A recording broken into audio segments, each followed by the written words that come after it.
Hello! Today I'm going to be teaching you how to fry an egg. If you don't know how to fry an egg or have very little cooking experience, that's okay. Whenever I try and teach, I always try and make sure that's very interesting. And to be interesting, it has to be engaging. For something to be engaging, it has to be easily accessible. So whenever we're also going to be learning about computer science with frying an egg, because I have to incorporate what I'm studying right now. And whenever we're learning about computer science or any program or anything related to computer science, we always want to try and break down the problem, however complex or everyday like frying an egg, to the simplest steps, just like a recipe. I have developed this program called Keenan's Excellent Egg Frying Guide. Never fail to fry again. This program will teach you everything you need to know about how to fry an egg, but also be a great example of how a real-world application is developed. Let's start. Okay, the first thing whenever we're trying to cook anything is making sure we have the right materials. So we'll need eggs, a frying pan, spatula, and a cooking butter spray or oil, and a cup. So we have all the stuff we need. In computer science, these items would be called data that is stored to any variable of any type. The most obvious forms of data are called strings, which represent text.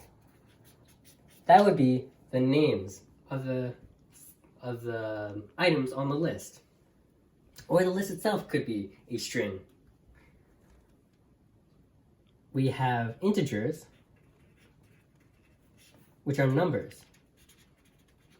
That could be, for example, the number of items on our list. So whenever I try and click on any item on the list, it lights up.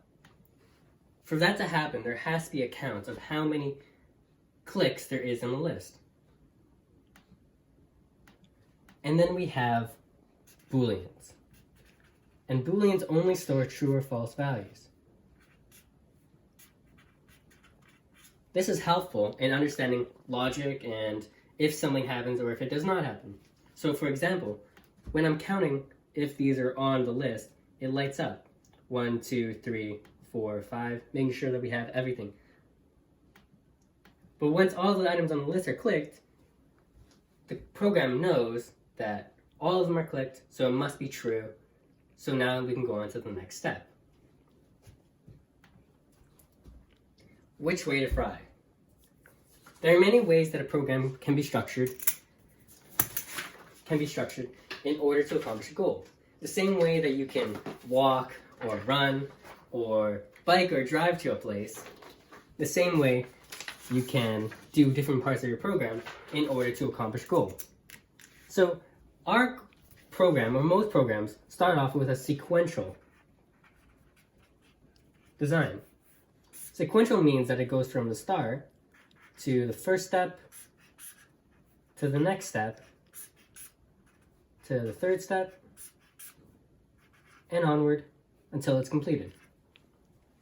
Now there are more parts that can make a program have more functionality and add more depth to it to accomplish more of what we need from our program. So when it's asking which way do we want to fry, we can press on this drop down button and it'll give us two options. Whether we want to do sunny side up, it tells us a little bit about what a sunny side up egg is. It says a sunny side up egg has a fully cooked white with only one side cooked and the yolk exposed. So that's interesting, but what if we wanted to see what a over easy egg was like? So it says an over easy egg means that the egg is flipped over and both sides are cooked. So that would mean that there is a decision that needs to be made. A decision is represented by an if or a conditional choice. This means it can be either this or that. So we have a step and it can go to sunny side up or over easy. And then one of these choices can go into something else, and this can go into something else. So now we can go on to our next page. Step 1, finally, we're getting into our first step of our program. So there are many ways that a program can be developed. For example, you can have a program on your computer that runs when you click on it, or you can have a mobile app that you can use on your phone, or you can have a website or web pages.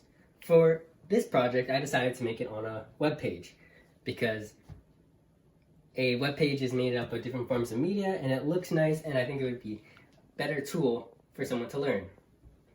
On this page, you can see it's made up of different forms of data, like a title, or text, or graphics.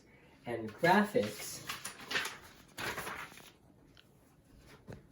are one of the forms of media on web pages. So you have graphics. See this?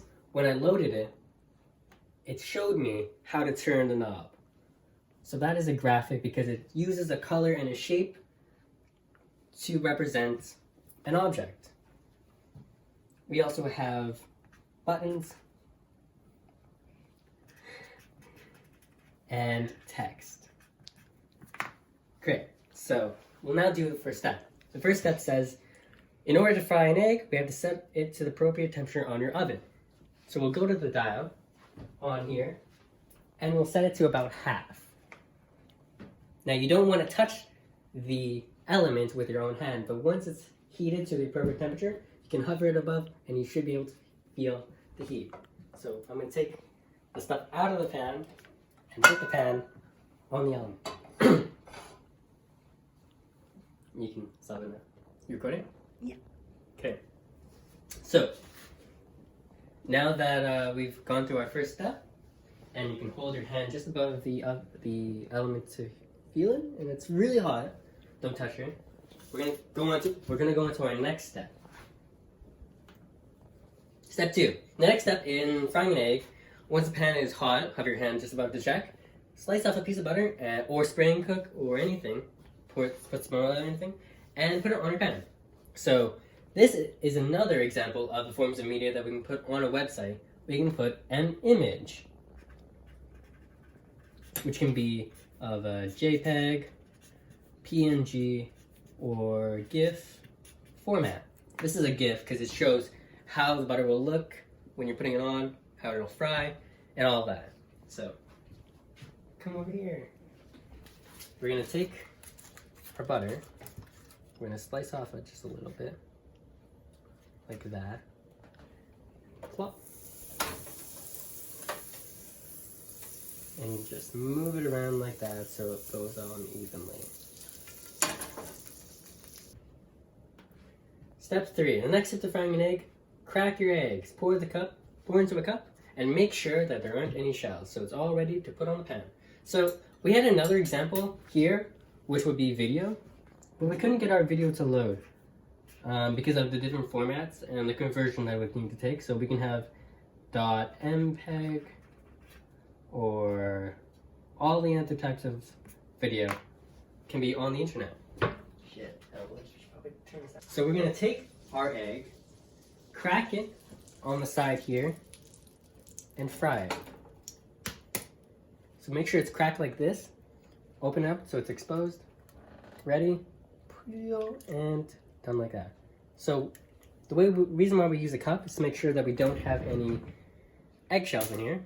And it is now ready to put onto our pan.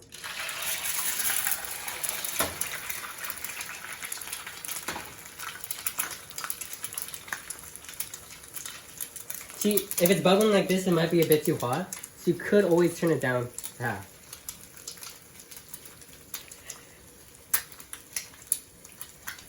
Back here. Let's go into our next step. So we're now going to pour the egg into the pan and let it cook for 3 minutes. Once it's done, we can move it on to the next step. Okay, so now that the timer is done and we've cooked it, we actually took it off because it was a bit too hot. So if you need to, and it's looking like this, you can always turn the heat on the element to about like a third or a quarter. So now we can move on to the next step. And the last step, since we're doing an over easy egg, we will do a flip. So slowly slide the spatula back and forth underneath the egg until it's completely underneath, and then pick it up and flip it over. And there you go. Now you can just let it cook for a little bit. It doesn't need to fry, just needs to have a good crisp to it, and it'll be done. So there you have it. You've successfully done an over easy egg. Now you can always go back and do the sunny side egg if that's what you choose, but I was just here today to give you an educational lesson on how to fry an over easy egg.